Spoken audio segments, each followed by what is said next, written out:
अस्सलामुअलैकुम दोस्तों, उम्मीद है आप खैरियत से होंगे।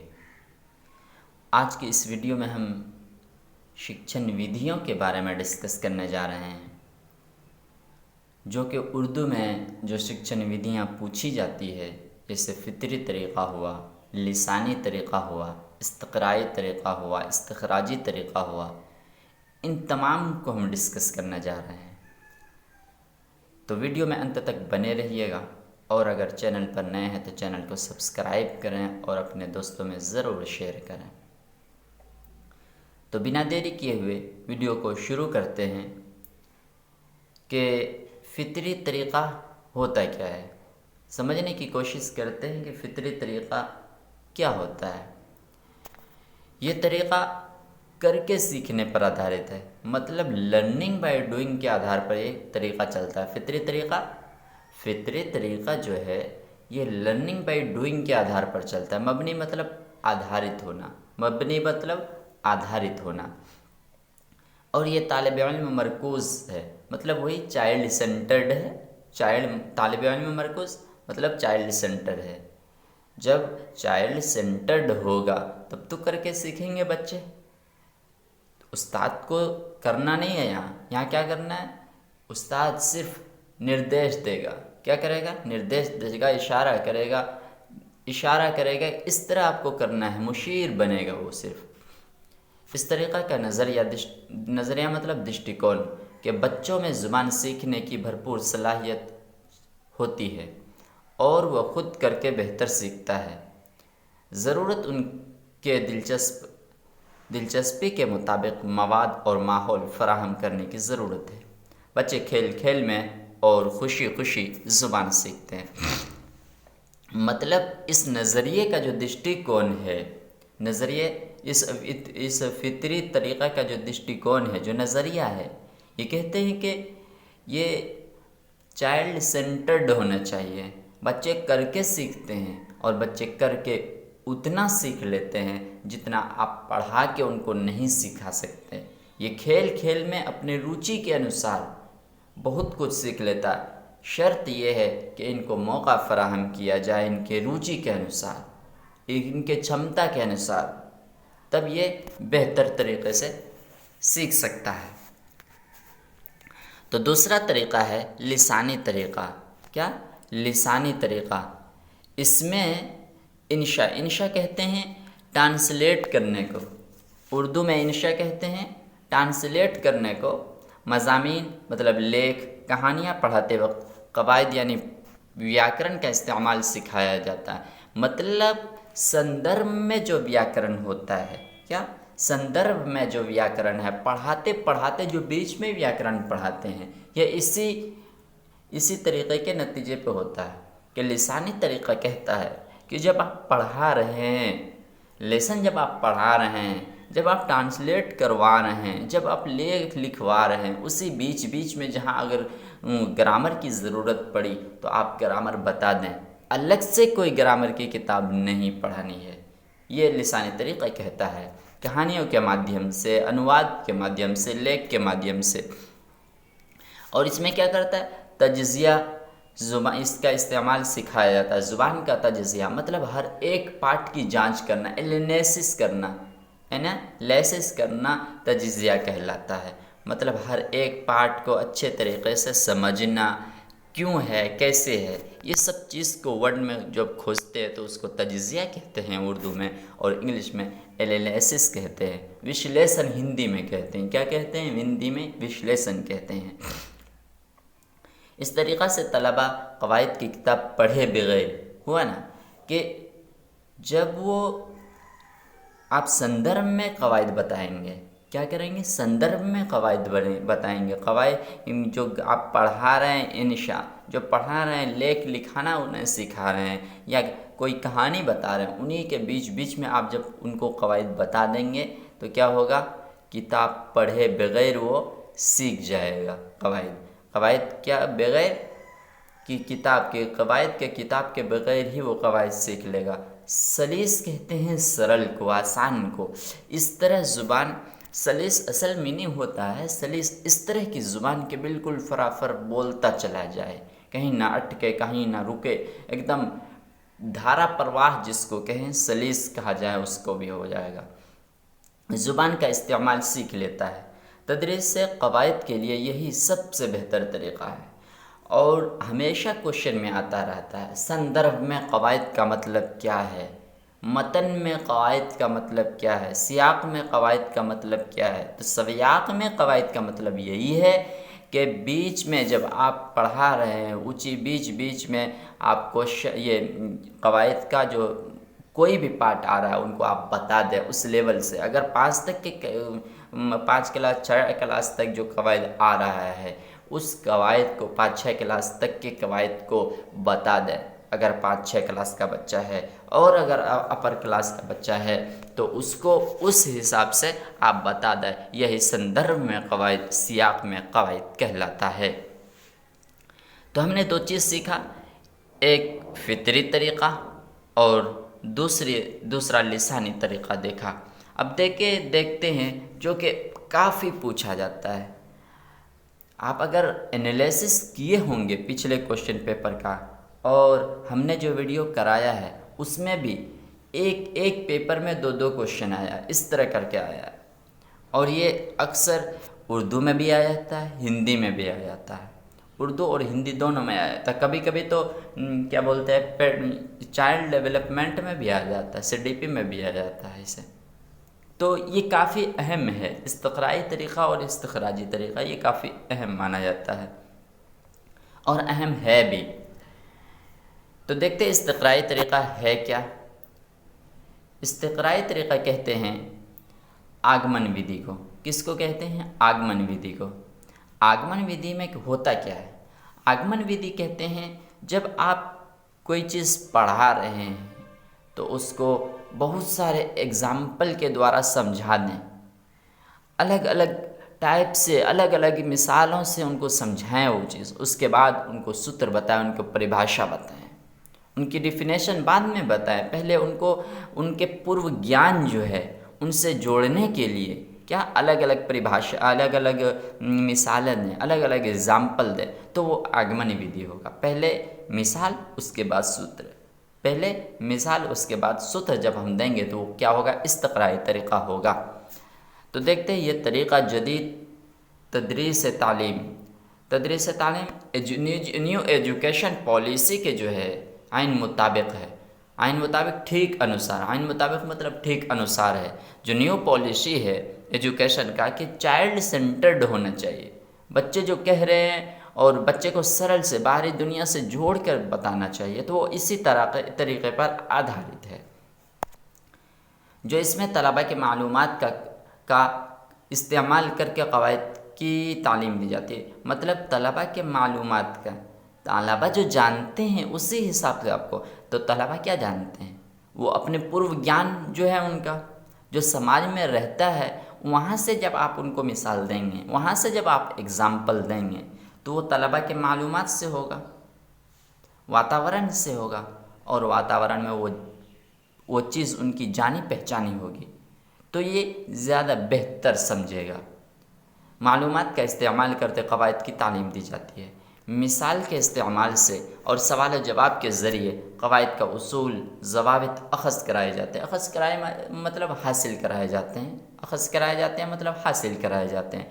मतलब ये कहने का है कि इसमें जो है सवाल जवाब के ज़रिए क़वायद को बताया जाता है। तारीफ़ों मतलब परिभाषा, तारीफ़ मतलब परिभाषा के मकाम पर जो तारीफ़ है, परिभाषा का जो डिफिनेशन है, उसकी जगह पे क्या करते हैं? अमली इस्तेमाल करते हैं। क्या करते हैं? अमली इस्तेमाल करते हैं। आप सिर्फ परिभाषा या डिफिनेशन ना रटवाएं, उनको करके बताएं, उनको एग्ज़ाम्पल दें। ये चीज़ है सबसे बड़ी, परिभाषा नहीं है। यानी ये तरीक़ा मिसाल से उसूल की तरफ है। पहले एग्ज़ाम्पल देंगे, उसके बाद सूत्र देंगे। उसूल मतलब एक किसी चीज़ का सूत्र, किसी चीज़ का कायदा कानून। मक़रून से मुजर्रद, मक़रून कहते हैं मूर्त चीज़ों को, मक़रून कहते हैं मूर्त चीज़ों को, और मुजर्रद कहते हैं अमूर्त चीज़ों को। पहले आप मूर्त चीज़ों से बच्चों को समझाएं, उसके बाद अमूर्त चीज़ दें उनको। मूर्त चीज़ क्या होगी? उनकी वातावरण की चीज़ है। वातावरण की चीज़ों को वो पहचानता है, जानता है, उनके साथ घुला मिला रहता है। इसलिए मूर्त चीज़ें मकरून चीज़ें होती हैं। मकरून चीज़ें जब उनको देंगे आप, उसके बाद अमूर्त चीज़ें जो वो कल्पना करेगा, उसके बाद कल्पना करेगा। आप पहले अगर उनको कल्पना करने दे देंगे तो वो बोझल हो जाएगा और नहीं समझ पाएगा। इसीलिए पहले मकरून चीज़ों को दिया जाए, उसके बाद मुजर्रद चीज़ों को दिया जाए। मालूम से नामालूम की तरफ गामजन है। गामजन मतलब चलता है, मालूम से नामालूम की तरफ। नॉन टू अननोन, जो कि नफ्सियात के आइन मुताबिक है। इसमें तलबा दिलचस्पी और खुशी खुशी सीखते हैं। मतलब ये कह रहा है कि मूल इस्तक़राई तरीक़ा में क्या होता है, पहले मिसाल दिया जाता है, उसके बाद नियम दिया जाता है। क्या करता है, उसके बाद नियम दिया जाता है। और ये चाइल्ड सेंटर पर आधारित है, टीचर सेंटर्ड पॉलिसी के आधार पर नहीं है, चाइल्ड सेंटर्ड पॉलिसी के आधार पर है ये। इसमें सवाल जवाब करके सिखाए जाते हैं। इसमें डिफिनेशन बताने से ज़्यादा ज़रूरी ये समझते हैं कि पहले इनको बताया जाए, एग्जाम्पल दिए जाए, इनके जो वातावरण है उनसे जोड़ के बताया जाए पहले, उनके बाद ये सूत्र दिया जाता है, नियम दिया जाता है, कवायद दिया जाता है। तो इस्तक़राई तरीक़ा काफ़ी अहम है और इसमें टाइम तो ज़रूर लगता है। इस्तक़राई तरीक़ा में टाइम ज़रूर लगता है, लेकिन ज्ञान इसमें अस्थायी होता है और सबसे अच्छा तरीक़ा माना जाता है इसको। ज्ञान को, तालीम को, इल्म को जो अस्थायी बनाने के लिए सबसे अच्छा तरीक़ा आगमन विधि को माना जाता है, क्योंकि ये बाहरी दुनिया से जोड़कर पढ़ाया जाता है। इसमें पहले पूर्व ज्ञान का निरीक्षण किया जाता है, इसमें पूर्व ज्ञान के आधार पर इनको बताया जाता है। तो ये था इस्तक़राई तरीक़ा। अब देखते हैं इस्तख़राजी तरीक़ा क्या कह रहा है। इस्तख़राजी तरीक़ा जिसको कहते हैं हिंदी में निगमन विधि, इंग्लिश में कहेंगे डिडक्टिव मेथड, और इंग्लिश में अगर उसको इस्तक़राई तरीक़ा को कहेंगे तो क्या होगा, इंडक्टिव मेथड होगा, और इस्तख़राजी तरीक़ा डिडक्टिव मेथड होगा। तो ये अगर इन दोनों में कंफ्यूज हो रहे हैं, इस्तख़राजी इस्तक़राई में, तो क्या करें, आप इंग्लिश में याद कर लें। इस्तक़राई को इंडक्टिव मेथड और इस्तख़राजी को डिडक्टिव मेथड कहा जाता है। ये इस्तक़राई का बिल्कुल उल्टा होता है। क्या होता है इस्तख़राजी तरीक़ा, इस्तक़राई का बिल्कुल उल्टा होता है। यह क़वायद की तदरीस का रिवायती तरीक़ा, मतलब पुराना तरीक़ा, रिवायत जो चली आ रही है वो पुरखों से, उसी तरीक़े है। ये इस्तक़राई तरीक़ा के बिल्कुल बरअक्स है। क्या है, बरअक्स मतलब उल्टा है। इसमें तलबा को पहले तारीफ़ें मतलब परिभाषा और उसूल रटवाए जाते हैं, फिर उनका इस्तेमाल कराया जाता है। मतलब परिभाषाओं को पहले बताया जाता है, रटवाया जाता है। कोई ज़रूरी नहीं रटवाया जाए, मतलब परिभाषाओं को, सूत्रों को पहले बताया जाता है। उनके बाद क्या कहते हैं, आप बनवा देते हैं। कोई भी मैथ पेपर लेके आता है, कोई एक टीचर लेके आ रहे हैं मैथ के, तो मैं क्या कर रहे हैं, पहले आ रहे हैं टीचर और सूत्र लिख दे रहे हैं और क्वेश्चन दे रहे हैं कि लो इस सूत्र पर बैठाकर आप लिख दें। तो कौन सा होगा, वो निगमन विधि होगा। पहले आप सूत्र दे रहे हैं सूत्र पर, और इसमें ज्ञान उतना स्थायी नहीं होता और बच्चे क्यों और कैसे का जवाब इसमें नहीं दे पाते। क्या, क्यों और कैसे का जवाब नहीं दे पाते। अगर उन बच्चे से पूछ लेंगे क्या ये क्यों आया, तो वो जवाब नहीं दे सकेगा। ये सूत्र आप ये जो लगाए हैं ये क्यों किए ऐसा, आप नहीं बता सकते, वो बच्चा में नहीं बता सकता। लेकिन आगमन विधि में बता देगा कि यहाँ ऐसे जोड़े, ऐसे घटाए, ये इसका मल्टीप्लिकेशन किए तो ये सूत्र बना। तो ये उसमें अच्छे तरीक़े से एनालिसिस करता है। इसमें रटन प्रणाली को निगमन विधि में प्रवृत्ति मिलती है। तो निगमन विधि उतना अच्छा नहीं है जितना आगमन विधि है। लेकिन हाँ, अगर टाइम ना हो, जल्दी करना हो, तो क्या हो, निगमन विधि का इस्तेमाल करता है। और ये अक्सर उच्च स्तर क्लासों में किया जाता है। उच्च स्तर क्लासों में निगमन विधि का इस्तेमाल किया जाता है। निम्न क्लासों में आगमन विधि का यूज़ सबसे बेहतर तरीक़ा माना जाता है। बच्चे बिला फहम मतलब अर्धचेतन रटते जाते हैं, जो इंतहाई बोरियत और बोझ वाला होता है। बच्चे क़वायद के नाम से नफ़रत करने लगते हैं। सिर्फ क़वायद की बात नहीं हो रही है यहाँ, क़वायद तो अगर क़वायद का संदर्भ चल रहा है इसलिए क़वायद की बात हो रही है। मतलब कोई भी चीज़ हो, इसमें क्या हो, पहले रटवा देते हैं, पहले एग्ज़ाम्पल नहीं देते, पहले डिफिनेशन दे देते हैं। उनको समझ नहीं आती डिफिनेशन कह क्या रहा है। आप डिफिनेशन को समझाएंगे, सूत्र को समझाएंगे, तब तो बात समझेगा। इसलिए रटन प्रणाली को बढ़ावा देता है, जो कि बोझ हो जाता है बच्चों के ऊपर, एकदम नफरत होने लगती है उन चीज़ों से। बच्चों को रुचि नहीं होती इस चीज़ में। बच्चे को रुचि आगमन विधि में होती है, क्योंकि वो अपने बाहरी दुनिया से जोड़ने की कोशिश करता है। जो वो देखता है, वो किताब में पढ़ता है, तो उनको खुशी, एक अलग सी खुशी महसूस होती है।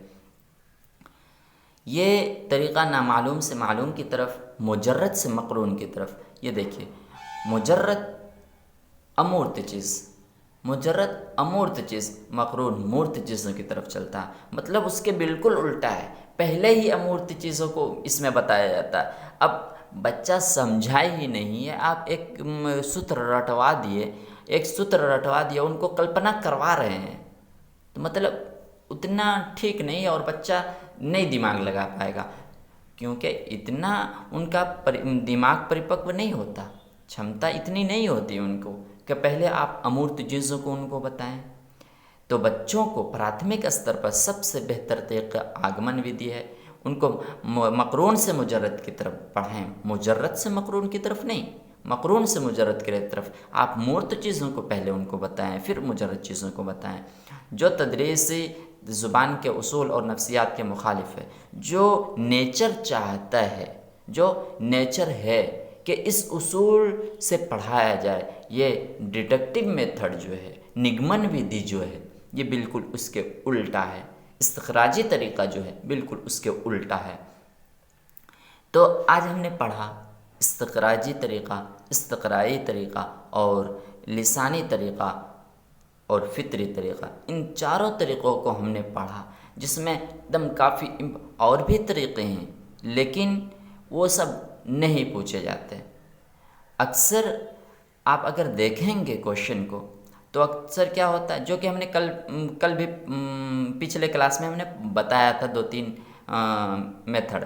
तो ये क्या है, ये आज का जो है ये काफ़ी अहम है, और अक्सर पेपर में ये देखने को आपको मिल जाएगा। तो ये काफ़ी अहम हो जाता है। तो आप इनको सही से, अगर एक मर्तबा नहीं आता समझ में, तो 2 मर्तबा देखिए। कोई आप हिंदी से रिलेट करके देखिए बस, और कुछ नहीं। हिंदी से अगर रिलेट करके देखेंगे तो बेहतर से बेहतर समझ में आएगा, और अगर आप हिंदी भी नहीं समझे होंगे तो हिंदी भी समझ लेंगे। तो क्या ये, इसीलिए हम हिंदी में अनुवाद करते जाते हैं, और हिंदी में ज़्यादा से ज़्यादा वर्ड यूज़ करने की कोशिश करते हैं कि हिंदी में रिलेट करने की कोशिश किया जाए। तो इससे रिलेटेड कुछ क्वेश्चन है, आप लोग जवाब दीजिएगा कमेंट बॉक्स में, कि मिसाल से उमूमियत का सफ़र। ये शायद 2018 या 19 का क्वेश्चन है, एग्जैक्ट नहीं पता, लेकिन ये सीटेड में आया हुआ क्वेश्चन है कि मिसाल से उमूमियत का सफ़र कहलाता है। पहले जिसमें मिसाल होता है, उसके बाद सूत्र होता है। उमूमियत के आम, सामान्य, विशिष्ट से सामान्य। मिसाल हमेशा विशिष्ट होता है, मिसाल हमेशा विशिष्ट होता है। वो इसलिए होता है कि कोई भी चीज़ की, कोई भी एक आदमी, 2 आदमी मिसाल एक ही नहीं देता, कोई मिसाल एक नहीं देता। हर इंसान का मिसाल अलग जो होता है, एक ही चीज़ के लिए मिसाल अलग अलग होता है, अलग अलग तरीक़ा का समझाने का तरीक़ा उनका अलग अलग होता है। लेकिन सामान्य सूत्र सामान्य इसलिए होता है कि दुनिया में कहीं भी चले जाएं, दुनिया में कहीं भी चले जाएं, कोई भी सूत्र, जैसे न्यूटन का सेब गिरने का जो आम गुरुत्वाकर्षण का जो नियम है, क्या गुरुत्वाकर्षण का नियम है, इंडिया में जो सूत्र है वही दुनिया के किसी भी कोने में चले जाएं तो क्या होगा, वो सूत्र वही होगा। लेकिन समझाने का तरीक़ा, एग्जाम्पल देने का तरीक़ा एक आदमी का दूसरे आदमी में नहीं मिलता। इसीलिए मिसाल विशिष्ट होता है, और उमूमियत जो होता है, सूत्र जो क्या होता है, उमूम होता है, आम होता है, सामान्य होता है। तो क्या होता है, मिसाल से उमूमियत का सफ़र क्या कहलाता है, क्या कहलाता है, इस्तिक़राई तरीक़ा कहलाता है। पहले मिसाल दिया जाता है, उसके बाद सूत्र बताया जाता है, सूत्र आम होता है, उमूम होता है। तो ऑप्शन नंबर ए सही होगा इसमें। अगला है कि तदरीस के किस तरीक़े में पहले क़वाइद के उसूलों पर तवज्जो दी जाती है। मतलब कौन सा तरीक़ा है, कौन सी शिक्षण विधि है जिसमें क्या है, पहले उसूल को बताया जाता है, पहले सूत्र को बताया जाता है, उसी बुनियाद पर फिर क्या करते हैं, हम मिसालों को पेश करते हैं। दोनों दो चीज़ को रखिएगा, पहले उसूल देते हैं, उसूल बताते हैं, क़वाइद बताते हैं, उसके बाद क्या बताते हैं, उसके बाद उसी के आधार पर क्या करते हैं, मिसालें देते हैं, एग्ज़ाम्पल्स देते हैं। तो ये कौन सा तरीक़ा है, ये तरीक़ा है इस्तिखराजी तरीक़ा। क्या है, इस्तिखराजी तरीक़ा, कि पहले सूत्र को बता दिया जाता है, उसके बाद एग्ज़ाम्पल को देते हैं। तीसरा है क्वेश्चन, समाजी तामुल का तस्वुर किससे है। मतलब समाजी तामुल का जो सिद्धांत दिया है वो कौन से मनोवैज्ञानिक है। तो ऑप्शन नंबर इसमें 4 होगा। क्या होगा, 4 होगा, वाइगोत्स्की। क्या होगा, वाइगोत्स्की। इन्होंने सामाजिक सांस्कृतिक सिद्धांत दिया है। आप अच्छे से इनकी तैयारी करें और उम्मीद है कि आप लोगों की तैयारी बहुत ही अच्छे तरीक़े से चल रही होगी। तो वीडियो कैसा लगा कमेंट बॉक्स में ज़रूर बताइएगा और फीडबैक दीजिएगा कि वीडियो कितना इन्फॉर्मेटिव लगा। और अगर पीडीएफ चाहिए तो हमारे टेलीग्राम चैनल से जुड़ जाएं, हम वहाँ आपको पीडीएफ प्रोवाइड करते रहेंगे। तो हर रोज़ आपको 7, साढ़े सात बजे ऑनलाइन क्लास होगा, जिसमें आप लोगों से दरख्वास्त है कि ज़्यादा से ज़्यादा जुड़ें, जिसमें हम क्वेश्चनों को डिस्कस भी करते हैं और थ्योरी के पार्ट को भी पढ़ाते हैं। तो एम ए हक से जुड़ें और अपने दोस्तों को भी जोड़ें इसमें, ताकि ज़्यादा से ज़्यादा फ़ायदा हासिल हो सके और उर्दू के बेहतर तरीक़े से तैयारी हो सके। जो कि उर्दू को हिंदी से रिलेट करके जब पढ़ेंगे आप, तो बेहतर से बेहतर तरीक़ा से आप समझ सकते हैं और सीख सकते हैं, जो कि आसानी तरीक़े से सीख सकते हैं। तो अपना ख्याल रखिएगा। मिलते हैं आज शाम की वीडियो में।